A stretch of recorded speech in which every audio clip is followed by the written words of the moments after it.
Alright, welcome to the first ever edition of J Porks Presents The Thread Count, exclusively on Least Coast Radio.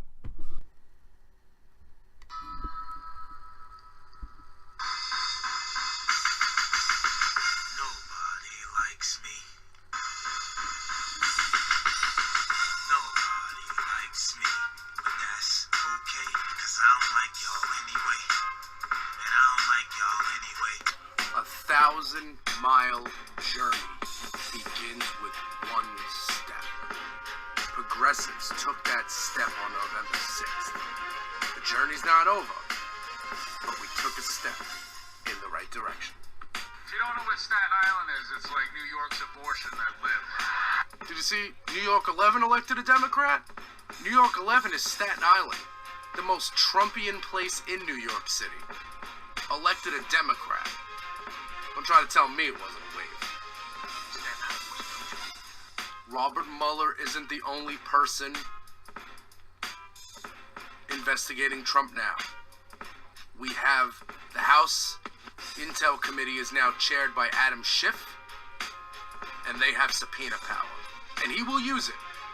And he will get to the bottom of this, like he's been trying to do for the last 2 years, and Devin Nunes has been stymieing him.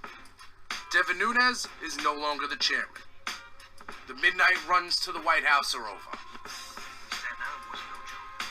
I made a promise to the listeners of Least Coast Radio that if the Democrats did not mess up November, that if November 6th went our way, that we would have a little fun here on Least Coast Radio. And if you stay tuned, I promise you this. Along with our fighting fascism and trying to save democracy, we will have a little fun. Because we earned it. Keep it locked to Least Coast Radio. Representing Staten Island. Remember, we got Dies in Your House at the end of the week. We got the J Porks podcast at the beginning of the week. Every week, Least Coast Radio for the least heard voices. Get us on Patreon, patreon.com/JPorks, and follow us on Twitter at Least Coast Radio. Let's punch fascism in the face. One podcast at a time.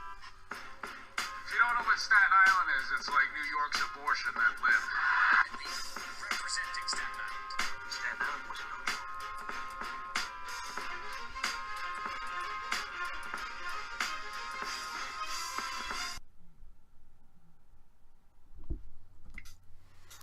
Hey yo! Welcome into the first ever edition of the standalone J Porks Presents The Thread Count here on Least Coast Radio for the least heard voices. What we do here on Least Coast Radio is we fight fascism one podcast at a time, and usually every Sunday night we drop the J Porks podcast, which is an extended look on the crazy news cycle that we had over the course of the week. But this week, we're going to try something different. There is a section of the J Porks podcast titled The Thread Count. That's the section where we go to Twitter and we go to our sources and we break it down for you. Or we read other people breaking it down for you. People that we follow on Twitter, people that we trust, people that we are reading and, looking at their analysis and saying, okay, all right, this makes it seem like it's all gonna be okay in the end. You know what I'm saying?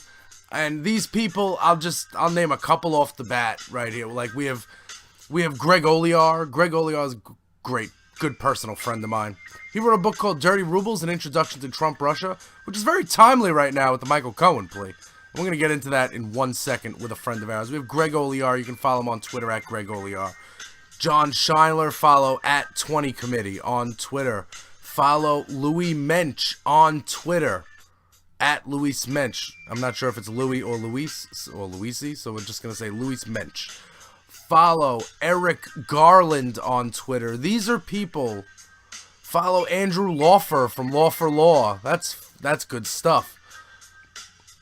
There's a bunch, there's more I'm forgetting. Man in the Hoodie, follow The Horse Whisperer, follow Spicy Files. Oh man, who am I forgetting? I know I'm forgetting what T-Pain, follow T-Pain says, or I don't know what it's at. Trust me, just look T-Pain on Twitter. Anyway,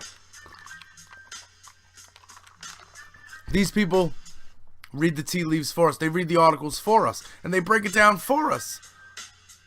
And we're going to go to one of our favorites to kick things off, and that's Dr. Denna Grayson. You can follow her on Twitter at Dr. Denna Grayson. And today, the thread count is, as it has been, it's going to focus on the meticulous nature of the Mueller probe and why this is something that is the furthest thing from a witch hunt that could be. If it is a witch hunt, then witches exist, and there are covens everywhere. Alright, so Dr. Denna Grayson, she's a patriotic liberal. You can follow her on Twitter. She is a former Democratic candidate for U.S. Congress, a physician, a scientist. Anyhow, let's do it right now. Thread. Michael Cohen's plea deal with Mueller is utterly damning for Trump and his spawn, Don Jr., Kremlin Barbie, and Eric. Continuing on. Cohen pleaded guilty for lying to the House Intelligence Committee and the Senate Intel Committee to, quote, minimize the links between Moscow Project, which is the Trump Tower Moscow, and Individual One, who is Donald Trump, and give the false impression that the project ended before the, quote, Iowa caucus and the first primary. And it says the court documents are right here. Cohen now admits that the Moscow Project was discussed multiple times within Trump organization, including with Trump and, quote, family members, Don Jr., Kremlin Barbie, Eric, as late as June 2016, when Trump was the presumptive GOP nominee. Hashtag conspiracy. Don Jr. lied when he testified to Congress and claimed that he, quote, wasn't involved with the Trump Tower Moscow deal. Mueller clearly has enough evidence to charge Don Jr. with perjury, which is a felony. Hashtag cover-up. During the campaign, this is key, during the campaign, Cohen agreed to travel to Russia to push the Moscow Project forward, and was actively negotiating for Trump himself to travel to Moscow during the campaign. Hashtag treason. Cohen told Felix Sater, you remember Felix Sater, the guy that Trump says he doesn't know? Cohen told Felix Sater that he would go to Russia before the Republican National Convention in Cleveland, and Trump would visit Russia to discuss the Trump Tower Moscow after he became the GOP nominee. There is no way that Cohen would commit Trump to travel without Trump's permission. Hashtag sedition. I recently went on Fox News and said that Trump had been laundering money for the Russians via his longtime business associate, Felix Sater. Laura Ingraham had a total meltdown and denied Sater's ties with Trump. Hashtag money laundering. Note that these are emails and texts that prove that the Trump Tower Moscow negotiations continued throughout Trump's 2016 campaign, not to mention signaled intelligence. So, Trump, it's you who is lying, not Cohen, and you are totally hashtag busted. As of late May 2016, at a time when Trump was near certain to become the GOP nominee, his personal lawyer, Michael Cohen, was negotiating for Trump to travel to Russia to meet with Vladimir Putin to finalize his business deal. Total hashtag corruption. Felix Sater invited Michael Cohen to visit Russia in June 2016 to meet with Vladimir Putin. Cohen replied, "Works for me." During the campaign, Cohen, who oversaw Trump Organization's business development activities along with Don Jr. and Kremlin Barbie, planned to discuss the Moscow Project with Putin. Hashtag treason. During the campaign, Cohen spoke directly with a Russian government official and asked for assistance with securing the land and financing for Trump Tower Moscow. Peskov's assistant said she would, quote, follow up with others in Russia. Hashtag traitor. The very next day after Cohen asked the Russian government for help for financing the Trump Tower Moscow, Sater asked Cohen to call him. It's about Putin. They called today. I'm going to repeat this one.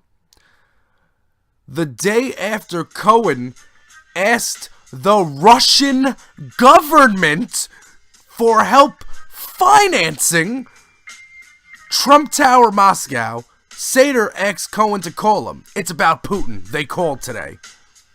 Of course, Trump claims that it's Cohen who is lying, but Mueller has the receipts. And you can be certain that Mueller has much, much more than what was part of Michael Cohen's plea deal. Now you can see why Trump is freaking out. Note that Mueller would not offer Cohen a deal unless Cohen had the goods to sink bigger fish. Earlier this month, Cohen was spotted in D.C., where he met with Team Mueller, who were likely prepping him to testify before the grand jury. Hashtag Mueller time. Combine Cohen's cooperation, which by itself is utterly damning for Team Trump, with that of Manafort's sidekick Rick Gates and Mike Flynn, along with the impending indictments of Roger Stone, Jerome Corsi, and others, and it is clear the walls are closing in. And again, that is our pal Dr. Dana Grayson. That is her thread on Twitter. You can follow her on Twitter at Dr. Dana Grayson. But, I mean, you can see the meticulousness in which Robert Mueller goes about things. He wasn't gonna indict people and call people in and question people without knowing things. This is why this investigation is taking so long. Because Robert Mueller is making sure he turns over every stone, including Roger. And he's turning over every stone, and every time he picks up, like, a piece of paper off the desk, or he picks up, rolls over a stone, picks up the rug, it's a bunch of Russians coming out, Everywhere you turn, there's Russians. It would take less time to name the people who worked on the Trump campaign and in the Trump cabinet who did not communicate with the Russian government. Michael Cohen? This 2-bit, 3-client wannabe Roy Cohen? This guy that is you know how they say if you don't want a criminal lawyer, you want a criminal lawyer? I mean, Michael Cohen is all of the bad parts of Saul Goodman. That's what Michael Cohen is. And these are the people you pal around with? I said this on Dies in Your House on Friday. Jerome Corsi, Roger Stone, Sam Nunberg, Randy Credico. This is your squad? What kind of losers are these people? Insane. It really is truly insane. It's crazy. And what we're going to do right from there, and then from there, we're going to move to another person who I like to feature in the thread count a lot, who I get a lot of really juicy information from. And that's Seth Abramson. You can follow him on Twitter at Seth Abramson. He is an attorney, a professor, a columnist at Newsweek. He has analysis at CNN, BBC, New York Times best-selling author. And his book right now that's out is called Proof of Collusion. And BuzzFeed News broke something a couple of hours after Michael Cohen pleaded guilty. Michael Cohen began entering a plea agreement with Robert Mueller and working with the Mueller investigation, working with the Mueller probe. BuzzFeed broke a story that the Trump organization planned to give a $50 million penthouse at Trump Tower Moscow to Vladimir Putin during The 2016 campaign. Well, golly. Ugh, okay. Anyway, Seth Abramson has some commentary here, so let's read on. Quote from Felix Sater. In Russia, the oligarchs would bend over backwards to live in the same building as Putin. My idea was to give a $50 million penthouse to Putin and charge $250 million more for the rest of the units. All of the oligarchs would line up to live in the same building as Putin. Keep in mind that the Russian oligarchs Cohen and Sater wanted Trump to make hundreds of $1,000,000 seeking units to, during and after the election, were in many cases sanctioned persons. That means Trump's anti-sanctions policy that was about his own personal profit margin. To clarify, these units were in Moscow, but Trump's need to please the oligarchs he was going to sell units to by getting them off the sanctions lists and ending sanctions altogether was a perpetual consideration during the 2016 campaign. You can't sell to people who dislike you. And that's the end of his short thread. Seth Abramson, follow him on Twitter. And that's the thing with the platform change at the RNC. All of a sudden, the Republicans were pro-Russia. When literally the last round, they were the same way they were in the 50s about Russia. You know, everyone's a communist, everyone's a communist, everyone's a communist. But now, fast forward to now, Trump is making, you know, Manafort, who used to lobby in the Ukraine, used to do lobbying work in the Ukraine for a pro-Putin politician who was running for president. He did that lobbying work with Tony Podesta and Tad Devine. You can Google them. If you Google Tad Devine, you'll know why I'm a Democrat and not an independent. But continuing on. So we have that.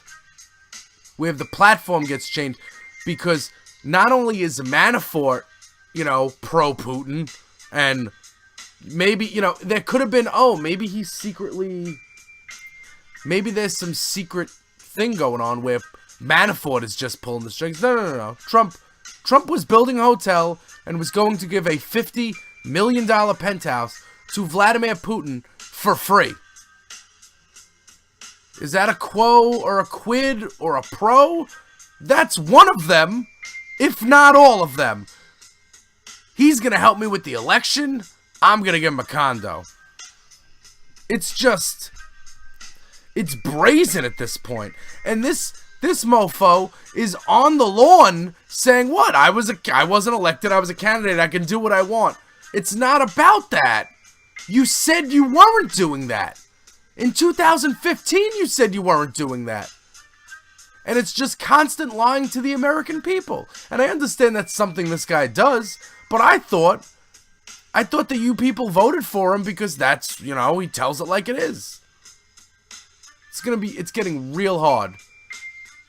It's going to be real hard for senators to vote nay on impeachment. I saw that somewhere. Is that going to be another thread that we hit? Yes, I have it right here. Sherry Jacobus. Now, it says, in her thing, it says, former GOP, PR consultant, TV pundit, writer. Ran GOP campaigns, congressional staffer, RNC, former adjunct professor, hashtag never Trump. And she actually has a pinned tweet where Corey Lewandowski begged her to be the communications director in the 6 days before this asshole took office. Okay, so she's got a quick little three tweet thing, and let's just get into it. 22 GOP Senate seats are up in 2020. Robert Mueller is making it very hard for Senate Republicans to vote no to convict Trump once the House impeaches. McConnell and Murdoch meeting likely was the planned timing of turning on Trump. Get him to resign, or the GOP Senate will get him out to limit the 2020 massacre. It's also possible McConnell doesn't want to protect Mueller because he wants to give Trump enough rope to hang himself, making it easier for the GOP Senate to vote to convict, thus limiting 2020 bloodshed and beyond. McConnell will publicly whip the votes to convict Trump so that Trump will resign, but the GOP senators who need to be on the record that they would vote to oust Trump still can use it in their campaigns. So, again, she's a former GOP strategist, so take that what you will. So she's seeing the strategy in this. And, yeah. And again, a couple of weeks ago, I mentioned this on the podcast, but a couple of weeks ago, Rupert Murdoch had a late night call or a meeting with Mitch McConnell. And word on the street is that Rupert Murdoch was like, we're not doing this anymore. And that's exactly what Greg Olear told me when he came on the Jay Parks podcast all those months ago, talking about his book, Dirty Rubles, An Introduction to Trump Russia. The exact thing he said was first Fox News is going to turn, which is Murdoch. First they're going to turn. Then we're going to start getting the GOP senators start growing a spine again, because they're going to see that this, it's just like Lindsey Graham said in 2015 or 2016.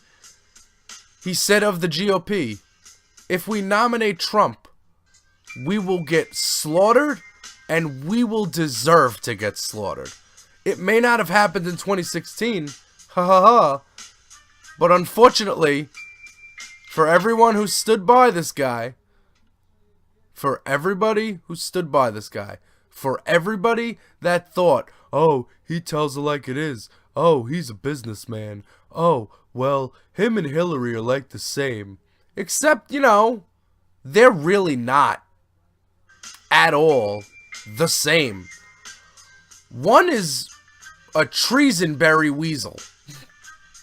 One is an orange despot wannabe cunt monkey. And one is, a politician who you don't like the amount of money she gets for making campaign speeches. I mean, come on. It's about time the right wing jumped off this. Listen, and I understand that there's going to be like white supremacist Nazis on the fringe.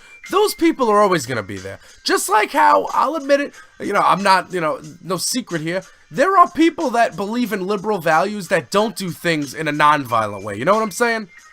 Like, I'm all about justice, but like, I'm all about using my voice and using my platform to talk about what and get my point across. Like, burning down a building and breaking a window is not going to help me. And the same could be said for these right-wing white supremacists. Try to say that 5 times fast. These right-wing white supremacist nutbags, they're the fringe. And, if we take away their leader, they're not, they don't, if you take away the dog whistle, the dogs won't go crazy. And that actually is an analogy that works. And this thing goes so deep because this is not even, like the Cohen thing, who thought Michael Cohen would be, like who thought that something would usurp the news of Manafort dropping out of the plea agreement? And we got Renato Mariotti on Twitter. He's on MSNBC sometimes. Well, actually, he's on CNN nowadays. But he's a former U.S. attorney, or he is a U.S. attorney. He's a former federal prosecutor, excuse me. He's got a thread on why the news of Paul Manafort's attorneys briefing Trump's attorneys about what he told Mueller after he agreed to cooperate, what that tells us. Paul Manafort entered a plea agreement, then him and his lawyers started telling Trump's lawyers what they were telling Robert Mueller. Unfortunately, Mueller knows all. Let's get into it. The New York Times reported that Paul Manafort's lawyer repeatedly briefed Trump's lawyers about Manafort's discussions with Mueller after Manafort had already begun to cooperate. This arrangement is extremely unusual and highly questionable. Before a defendant pleads guilty, his interests typically align with other people who are under investigation. In this investigation, before Manafort pleaded guilty, his interests were roughly aligned with Trump because both of them were under investigation. Once Manafort pleaded guilty and agreed to cooperate with Mueller, his interests shifted. Typically, cooperators, flippers, are viewed as part of the prosecution team. They are trying to help the prosecution by providing information and potential testimony. It is common for attorneys representing subjects of an investigation to enter what is called a joint defense agreement. That is a way that lawyers for different people under investigation agree to exchange information and keep that information privileged. That arrangement works because of something called the common interest doctrine, which says that when two people have a common interest in a legal matter, they can exchange information about the matter and keep it privileged.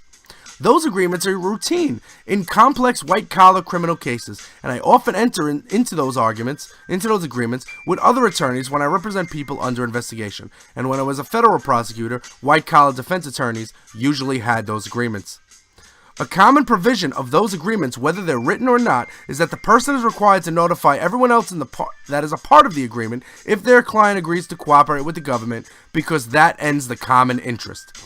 Once someone flips, as Manafort did, his interests are against everyone else who is under investigation, because the prosecutors will require him to cooperate against everyone else and tell them everything he knows. So the communications from other subjects to him are not privileged.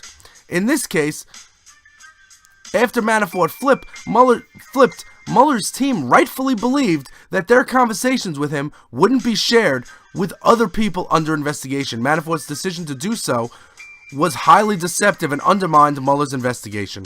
By reporting to Trump what Mueller was asking about, Manafort was hurting Mueller, not helping him, even though he agreed to assist Mueller under the agreement. By any standard, what Manafort and his attorney did was deceptive and highly improper.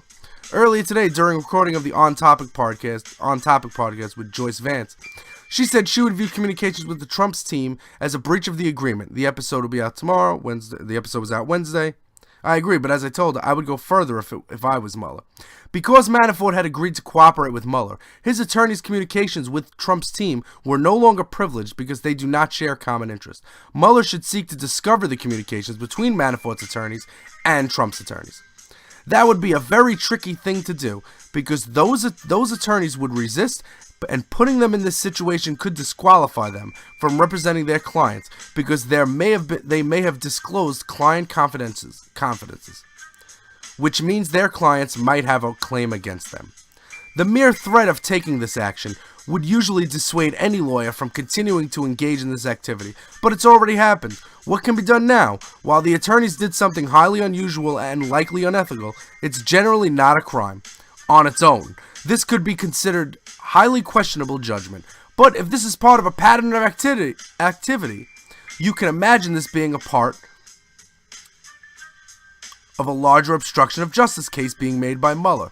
It is another attempt to undermine his investigation. I have participated in many investigations, both where I was a federal prosecutor and now as a defense attorney, and I've never heard of something like this happening. If true, Trump's attorneys are willing to take huge risks because they think they can get away with it. Some of you are asking, in responses to this thread, how can they get away with doing this? For one thing, it's very possible that none of them wrote down the conversations they had with each other, and all of them would resist efforts to discover what they told each other. If Mueller pursued them, it would be hard to prove beyond a reasonable doubt what exactly they said. Trump and his allies could bring political pressure and call Mueller's tactics aggressive, which they would be. They would be a response to highly aggressive tactics. Trump could always pardon his attorneys, although that could come at a political cost. So what comes of this? Mueller's team could detail all of this to the judge who will sentence Manafort on Friday. She is obligated to consider the, quote, history and characteristics of Manafort. She is also obligated to consider the nature and circumstances of his offense. Mueller could also try to find out what the attorneys told each other. Merely trying to do that would have consequences. He could also include this activity as part of this obstruction case. given DOJ guidance that a sitting president can't be indicted, any conclusion that Trump obstructed justice would likely not take the form of an indictment. But the efforts to obstruct the investigation via Paul Manafort could be part of Mueller's conclusion on the topic. And that is the end of the 21 tweet thread by Mr. Mariotti here, who, this thread was a couple of days, this thread was before the Michael Cohen news. And yeah, some people think that what Manafort's lawyers telling Trump's lawyers what was going on, some people think that like, oh no. But me, I believe what the smart people seem to believe, and that's that, listen, Robert Mueller knew who he was talking to when he got into this deal with Paul Manafort. And it was just, you know what? This guy's guilty. We got him guilty. He wants to cooperate. Let's see what he's got. Because Paul Manafort doing this guarantees him life in prison. And the only reason you would want to be guaranteed life in prison is if you were afraid of telling on Russians because they were going to kill you in real life. And that's something we all have to consider when we're talking about collusion and sedition and treason and being a traitor. We need to consider all of that. It's not every day. It is not every day that you have somebody elected to the highest office in the land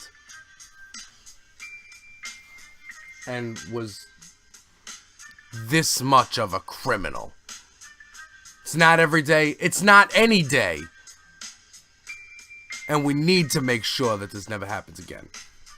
So with that, I am Jay Porks, and I hope everybody enjoyed the first edition of Jay Porks Presents the Thread Count. We're going to try to do more of these.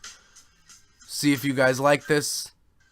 This is set to come out on Sunday after your weekend. So again, Robert Mueller's meticulousness in the investigation is what is going to lead us to the end of the road. The end of the road that holds all of that gold. Now, just think about this. People that support Trump, people that are diehard Trumpists, are the types of people that don't like NFL players kneeling for the national anthem because they think it disrespects the flag. But then they go on Twitter and they retweet Trump calling Robert Mueller a corrupt Democrat with too much zeal who is conflicted, and they call him the leader of a witch hunt. And I actually saw in real life on Staten Island, I saw a guy holding a sign that said Mueller for prison, and he had like this stand. It was like that stand that's like, you know, change my mind. And he had like this little stand, and it was Mueller behind bars, and it was Mueller for prison. Like, it's funny how you can have so much respect for the armed services when it comes to having something to do with black people making a statement, with the inner cities, with the violence, with cops killing kids. But Robert Mueller, who got a Purple Heart in war for valor, a Purple Heart, that's like, isn't that the highest thing you can get? A Purple Heart for valor. Decorated serviceman, lawman for life, headed the FBI, took down John Gotti. And you people can go on the internet and smear this guy and smear Colin Kaepernick? I thought it was respect the troops no matter what. He's the troops. You know what troops are supposed to do? Troops are supposed to go get the bad guys. And Robert Mueller and his team, they're the troops. And they're going to get the bad guys. Jay Porks presents the Thread Count. Exclusively, only on Least Coast Radio.